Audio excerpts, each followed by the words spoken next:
Often as a doctor, I find myself in reassuring mode. People come to me with a pain or a problem, and they often think the worst.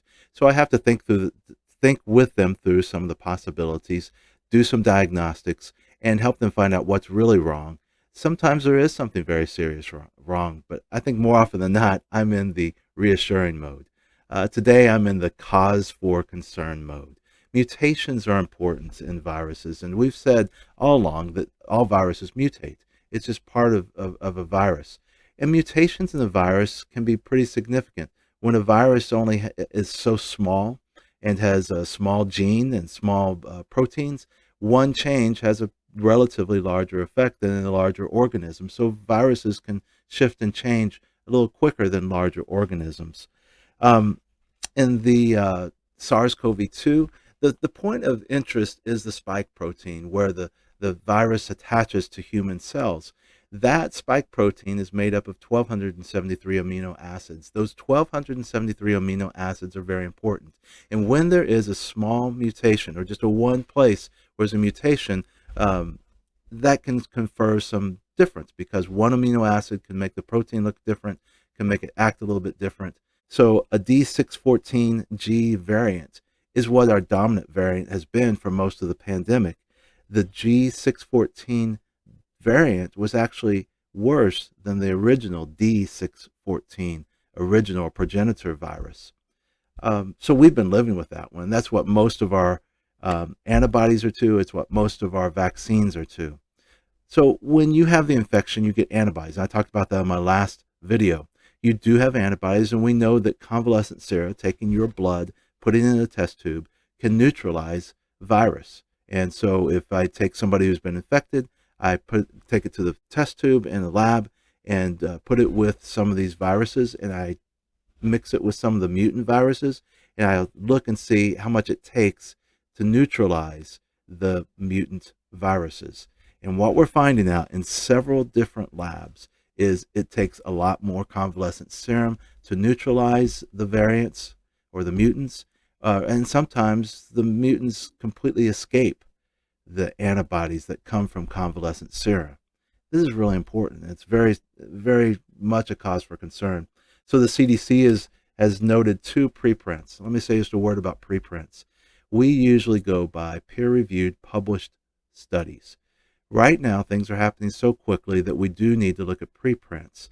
Now, we have to be careful with that, and what I'm reporting to you right now have not been published, and they have not been peer-reviewed, but they have been looked at quite a bit. And these two, the CDC has looked at. Grenay and et al., and this is out of Seattle, Washington, the Hutchins Cancer Institute, looked at the E484K variant and found that it was 10 times more difficult to neutralize that variant than the progenitor virus. Out of Siena, Italy, Andrinio and colleagues also looked at the E484K variant and found the same thing, that it could escape actually the antibodies from convalescent sera.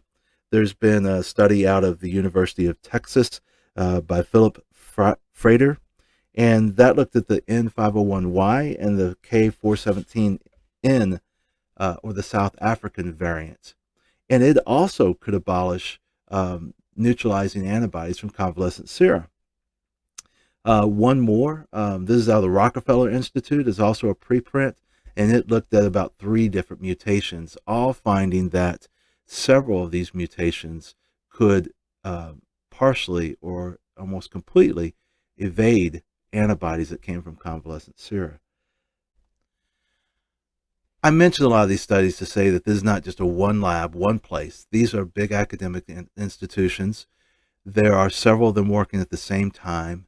The CDC is looking at it. Other countries are looking at it. It's not something that's done in an isolation or that some small place is doing. It's being watched. And though it's not been printed, these are concerning findings. So this is so far in a test tube. So far, here's the good news. I'll be reassuring for a moment.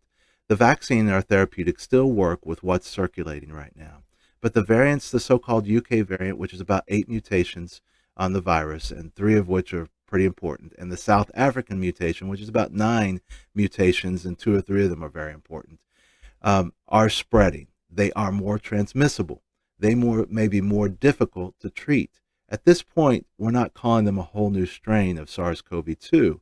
They are variants. They are a little more difficult. It's cause for concern. Okay, here's a point. Here's a call to action. We need to continue to do what we're doing in isolating and vaccinating to try to get this virus down and out. Mutations happen over time. The more time we give this virus to circulate amongst people and to grow and to treat it, and the longer we draw this out, it's going to learn and grow and mutate away from some of our therapeutics. It's going to mutate away from some of our vaccines. So when you hit something, a virus, you need to hit it fast. You need to hit it hard. We can't do this halfway. If we get 50% vaccination rates in the United States, this thing is going to mutate, and we are going to be looking at starting all over again this summer. So my my plea to you is, if you're on the fence about the vaccine, think about what I'm just saying right now. Think about what you can do for others. Okay, I'm going to draw one picture for you. When I've been in the hospitals, I've been there just a few days helping out. Seeing somebody in the hospital bed, these people are having trouble breathing. They're tired. They're weak. They are struggling to breathe. When I look at them, my heart goes out to them. And I know that your heart would go out to them if you could see them.